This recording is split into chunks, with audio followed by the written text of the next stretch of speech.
Use for Leo. If you are Leo, watch this video. You will be able to understand transits, the current transits, the sky. So this moment we got to Rahu in Cancer. Perhaps some of you are involved in meditation, astral projection, may experience out of body experience. The air element is very high at this moment.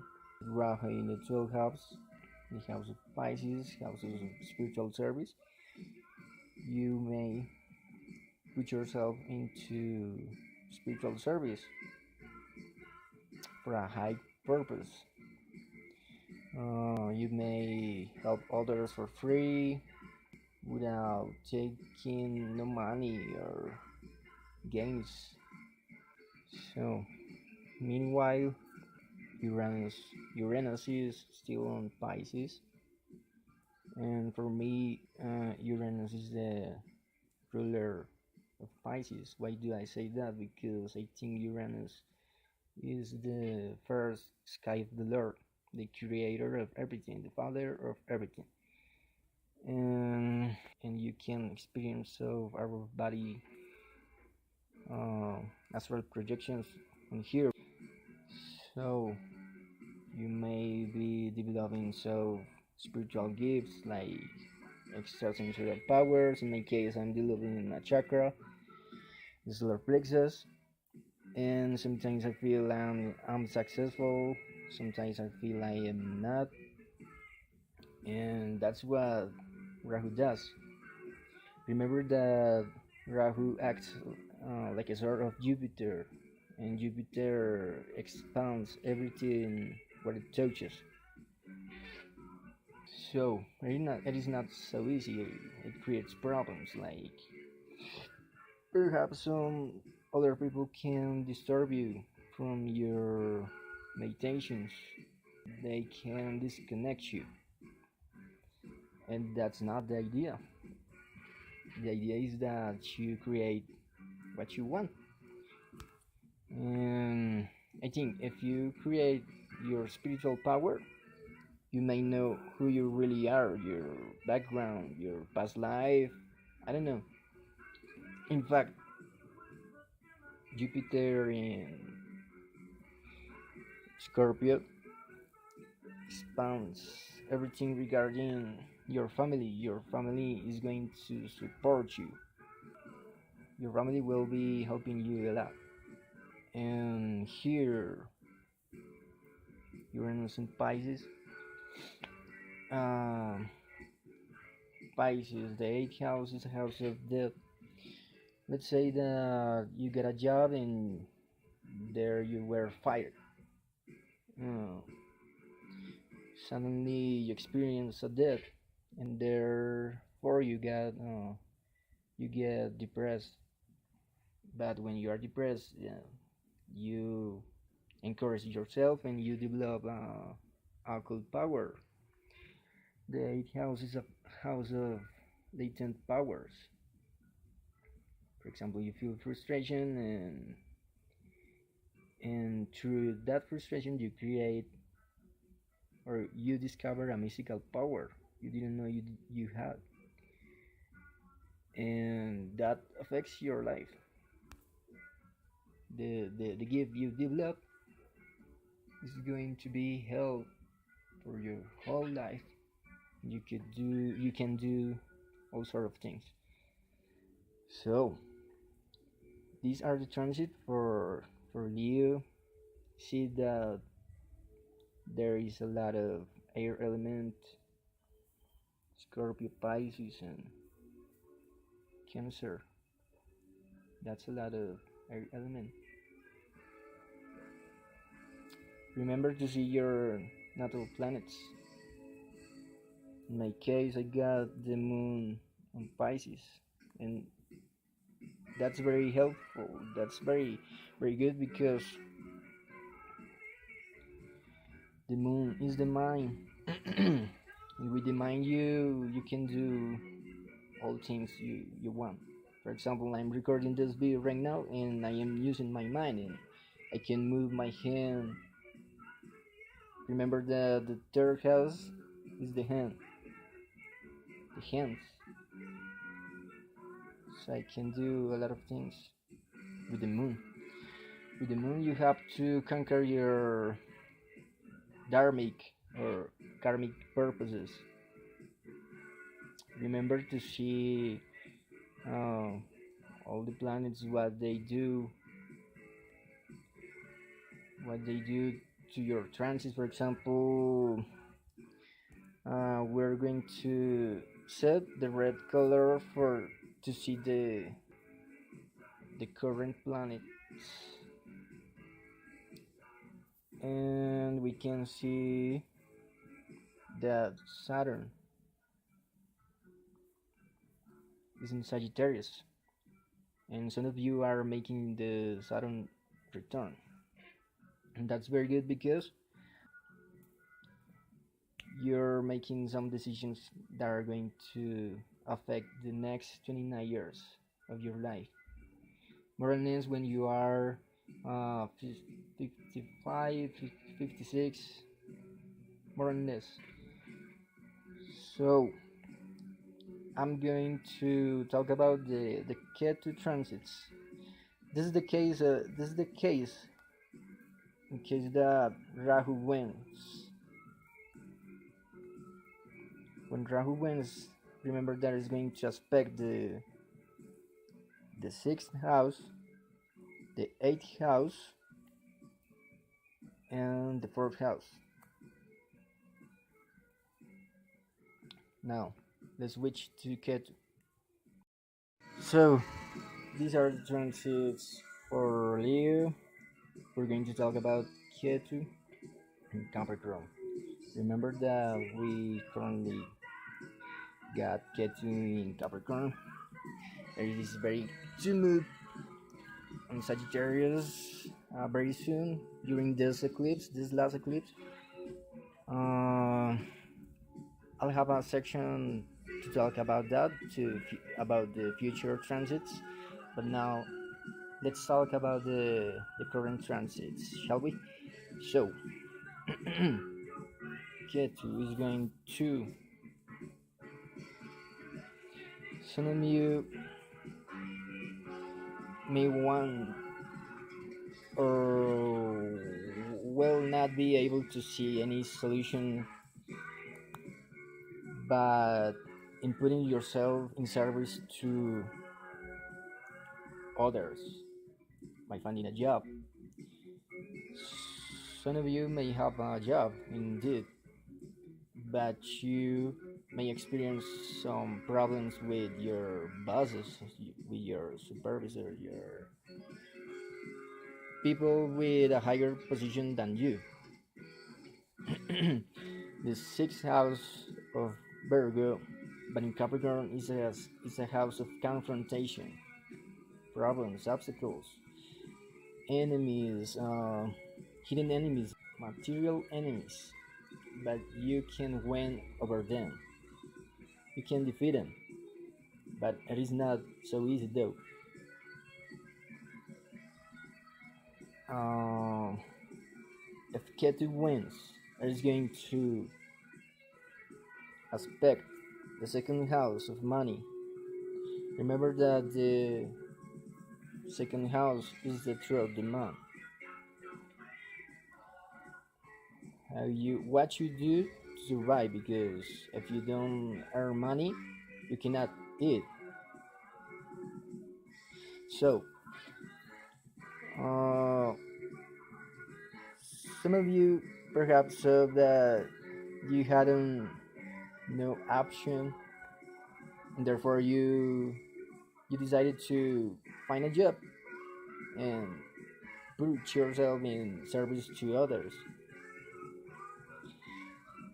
Perhaps you thought in that way you were going to achieve or conquer little by little your aims, your objectives of your career, because the 10th house is the house of career, your foundation, what you want to do in the whole world, or Yes, your foundation. Perhaps you want to create an academy, um, make an university. I don't know, a huge plan. But it has, remember, the earth elements, they all have to do with money, with material things. And Ketu is not going, it brings you some problems, frustrations. The same as Rahu. Rahu creates frustrations as well. But remember that they connect Ketu with Ganesha, the lord of spirituality. And it doesn't matter who wins. It doesn't matter if Ketu wins or Rahu wins. It doesn't matter. But I am going to tell you this: during this last eclipse on Cancer, I think it is a moon eclipse. The moon is going to turn itself in red color. Your spiritual period, what you're doing in Rahu, in the Rahu period, is going to conclude. It is going to finish, and it is going to be better if you are putting your energy on Rahu, in the positive sign of Cancer. Meanwhile, if you're connected with Ketu, you will be experiencing messy times. Like you will be feeling like you're losing your time, you're not worth it enough. Um, so remember that you have to see your natal planets. For example, I got my natal Pluto on the sign of Libra in the third house, and that's a square with Ketu. They are making a square.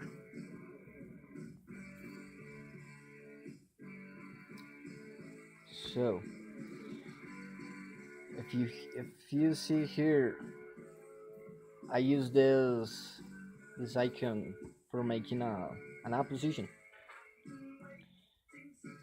So you have to make some balance, temperance through Ketu and Rahu at the same time.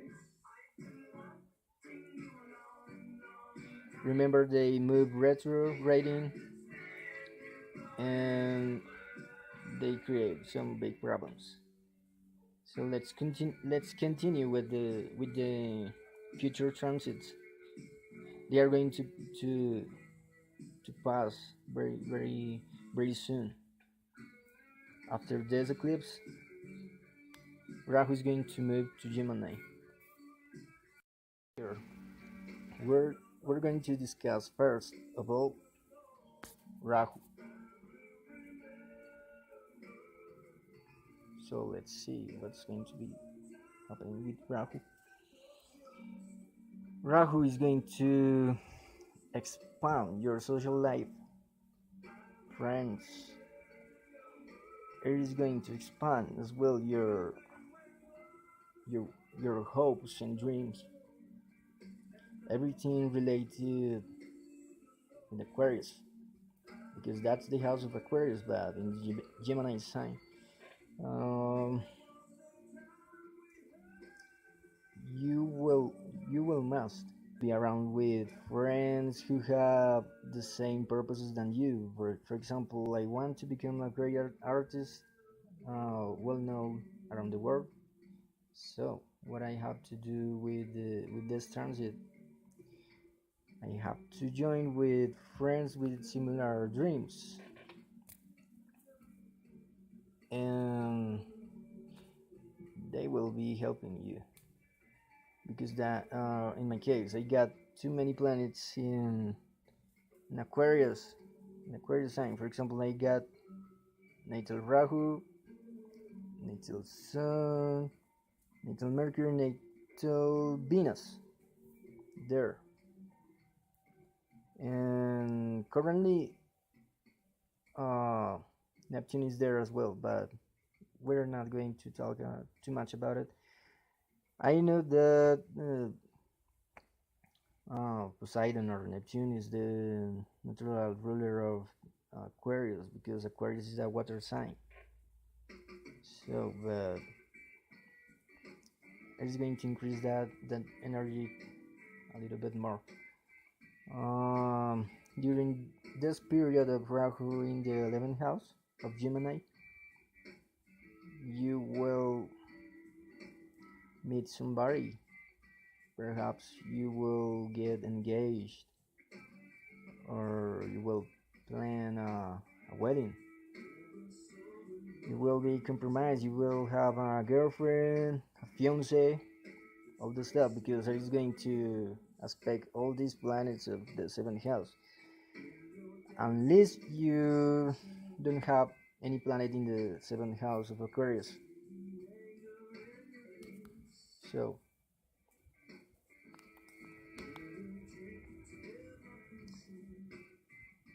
it is what is going to happen if Rahu wins. Rahu must win the battle. It is going to expect your third house of studies, socializing by using your hands. For example, you will want to study something, and when you study something, obviously there will be people, so you will be around people. You must know somebody. So what else is going to happen? Let's talk about what Ketu is going to help to do. We are going to discuss about Leo and what does Ketu do in Sagittarius. So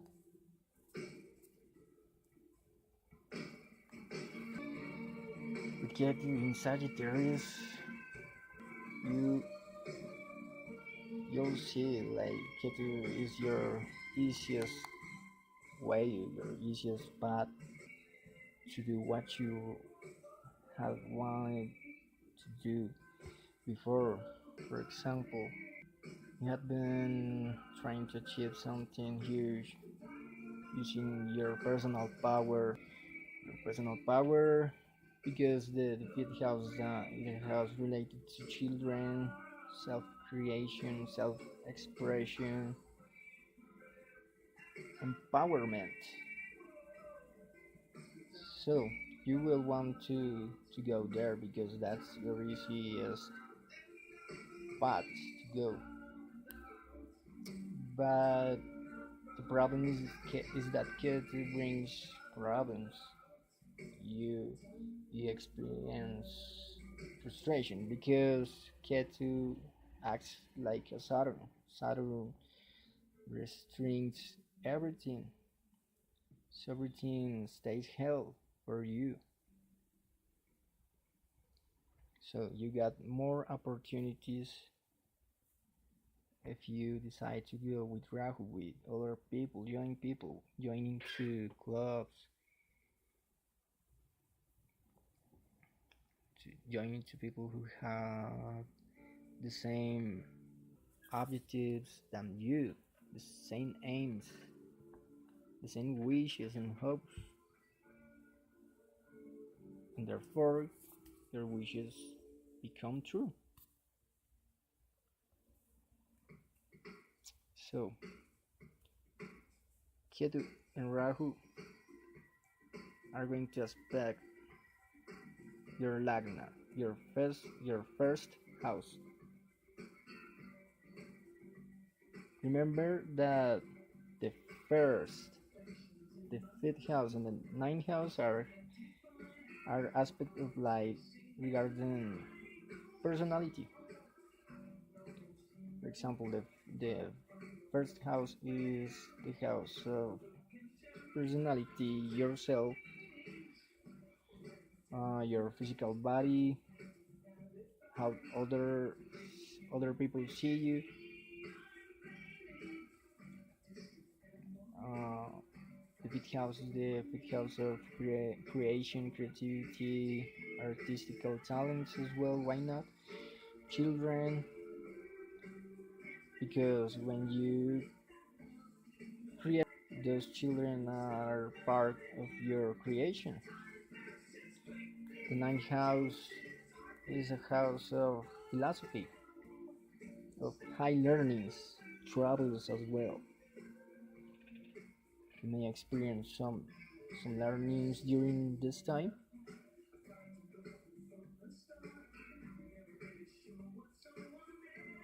And remember this opposition, Rahu and Ketu. If Ketu wins, Ketu aspects the first house and the ninth house and the 11th house as well. Most of the time, Rahu wins is the one who wins the battle because Rahu expands everything. It's your present and your future. Ketu is the past, the things you already know, the experience you came into this world.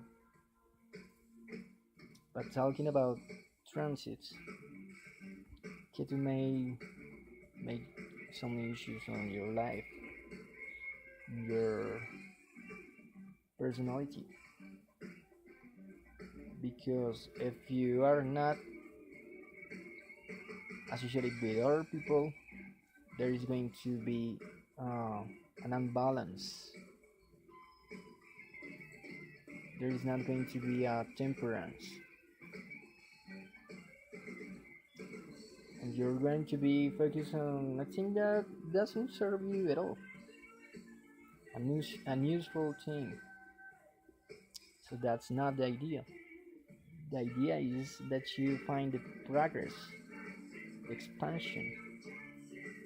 The expansion brings you Rahu. Don't worry about your personal creations, your aims. Don't worry about that. You're going to achieve them if you concentrate into Rahu, in other people, joining with a group of people. So this was my conclusion.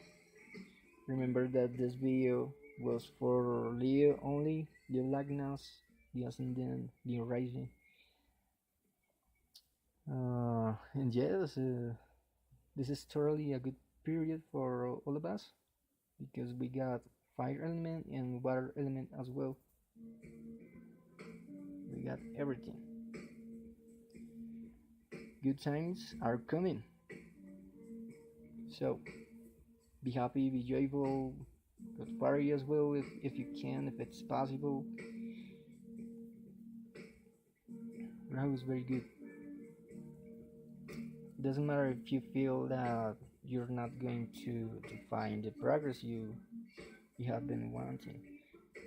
I think if you got so many planets in Aquarius, the same as me, you can make some trines, and your fiance or your wife is going to help you with whatever problem you can have. This seems like Illuminati. This it looks like something Illuminati, doesn't it? Okay, it looks like something Illuminati, but it is not at all. So, if you have liked this video, continue with your life. Be happy, be joyful. And this is it. Bye bye. I'm Janis Julian Usado Poseidon. Bye bye.